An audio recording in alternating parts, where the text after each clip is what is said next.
Welcome to Storybook Nanny. Subscribe for more books read aloud. Chrysanthemum by Kevin Hankes. The day she was born was the happiest day in her parents' lives. "She's perfect," said her mother. "Absolutely," said her father. And she was. She was absolutely perfect. "Her name must be everything she is," said her mother. "Her name must be absolutely perfect," said her father. And it was. Chrysanthemum. Her parents named her Chrysanthemum. Chrysanthemum grew and grew and grew. And when she was old enough to appreciate it, Chrysanthemum loved her name. She loved the way it sounded when her mother woke her up. She loved the way it sounded when her father called her for dinner. And she loved the way it sounded when she whispered it to herself in the bathroom mirror. "Chrysanthemum, chrysanthemum, chrysanthemum." Chrysanthemum loved the way her name looked when it was written with ink on an envelope. She loved the way it looked when it was written with icing on her birthday cake. And she loved the way it looked when she wrote it herself with her fat orange crayon. Chrysanthemum, chrysanthemum, chrysanthemum. Chrysanthemum thought her name was absolutely perfect. And then she started school. On the first day, Chrysanthemum wore her sunniest dress and her brightest smile. She ran all the way. "Hooray!" said Chrysanthemum. "School!" But when Mrs. Chudd took roll call, everyone giggled upon hearing Chrysanthemum's name. "It's so long," said Joe. "It scarcely fits on your name tag," said Rita, pointing. "I'm named after my grandmother," said Victoria. "You're named after a flower." Chrysanthemum wilted. She did not think her name was absolutely perfect. She thought it was absolutely dreadful.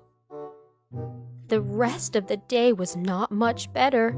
During nap time, Victoria raised her hand and informed Mrs. Chudd that Chrysanthemum's name was spelled with 13 letters. "That's exactly half as many letters as there are in the entire alphabet," Victoria explained. "Thank you for sharing that with us, Victoria," said Mrs. Chudd. "Now put your head down." "If I had a name like yours, I'd change it," Victoria said, as the students lined up to go home. "I wish I could," thought Chrysanthemum miserably. "Welcome home," said her mother. "Welcome home," said her father. "School is no place for me," said Chrysanthemum. "My name is too long. It scarcely fits on my name tag, and I'm named after a flower." "Oh, pish," said her mother. "Your name is beautiful, and precious, and priceless, and fascinating, and winsome," said her father. "It's everything you are," said her mother. "Absolutely perfect," said her father.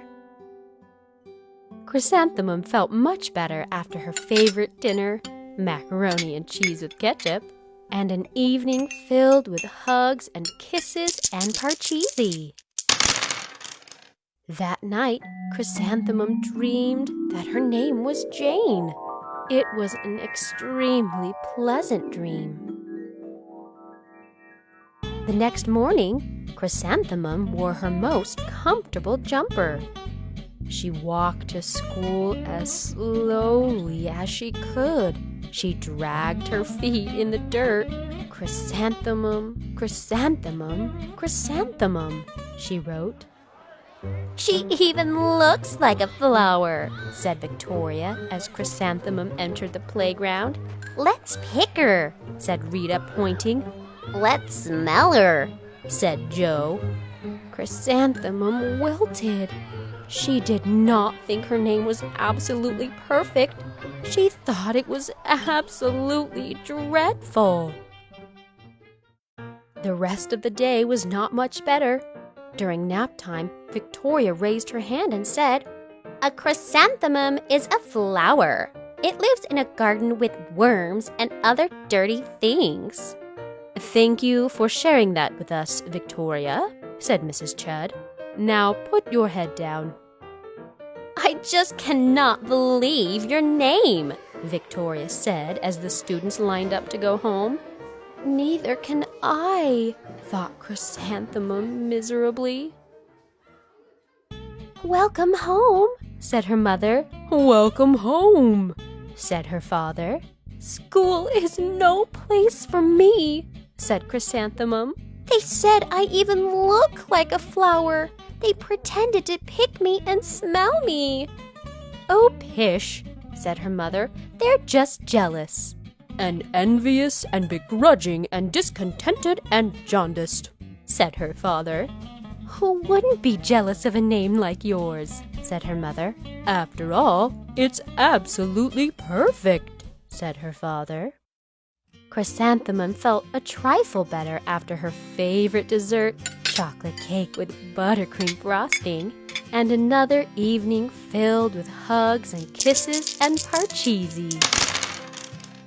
That night, Chrysanthemum dreamed that she really was a chrysanthemum. She sprouted leaves and petals. Victoria picked her and plucked the leaves and petals one by one until there was nothing left but a scrawny stem. It was the worst nightmare of Chrysanthemum's life. Chrysanthemum wore her outfit with 7 pockets the next morning. She loaded the pockets with her most prized possessions and her good luck charms. Chrysanthemum took the longest route possible to school. She stopped and stared at each and every flower. "Chrysanthemum! Chrysanthemum! Chrysanthemum!" the flowers seemed to say. That morning, the students were introduced to Mrs. Twinkle, the music teacher. Her voice was like something out of a dream, as was everything else about her. The students were speechless. They thought Mrs. Twinkle was an indescribable wonder. They went out of their way to make a nice impression. Mrs. Twinkle led the students in scales. Then she assigned roles for the class musical. Victoria was chosen as the dainty fairy queen. Rita was chosen as the spiffy butterfly princess. Joe was chosen as the all-important pixie messenger. And Chrysanthemum was chosen as a daisy. "Chrysanthemum's a daisy! Chrysanthemum's a daisy!" Joe, Rita, and Victoria chanted, thinking it was wildly funny. Chrysanthemum wilted.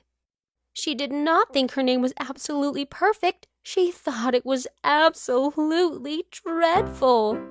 "And what's so humorous?" asked Mrs. Twinkle. "Chrysanthemum," was the answer. "Her name is so long," said Joe. "It scarcely fits on her name tag," said Rita, pointing. "I'm named after my grandmother," said Victoria. "She's named after a flower." "My name is long," said Mrs. Twinkle. "It is?" said Joe. "My name would scarcely fit on a name tag," said Mrs. Twinkle. "It would?" said Rita, pointing. "And," said Mrs. Twinkle, "I'm named after a flower, too." "You are?" said Victoria. "Yes," said Mrs. Twinkle. "My name is Delphinium. Delphinium Twinkle. And if my baby is a girl, I'm considering Chrysanthemum as a name. I think it's absolutely perfect." Chrysanthemum could scarcely believe her ears. She blushed, she beamed, she bloomed. Chrysanthemum, chrysanthemum, chrysanthemum. Joe, Rita, and Victoria looked at Chrysanthemum longingly.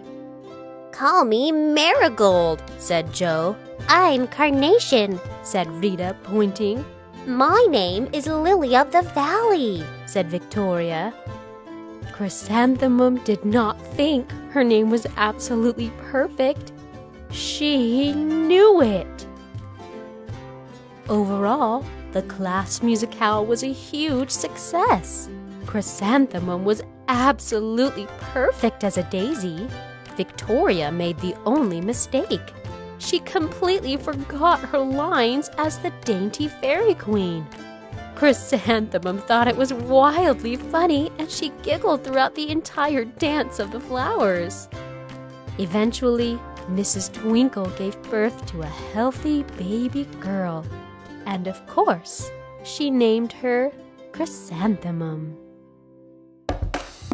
If you like these videos, support Storybook Nanny on Patreon.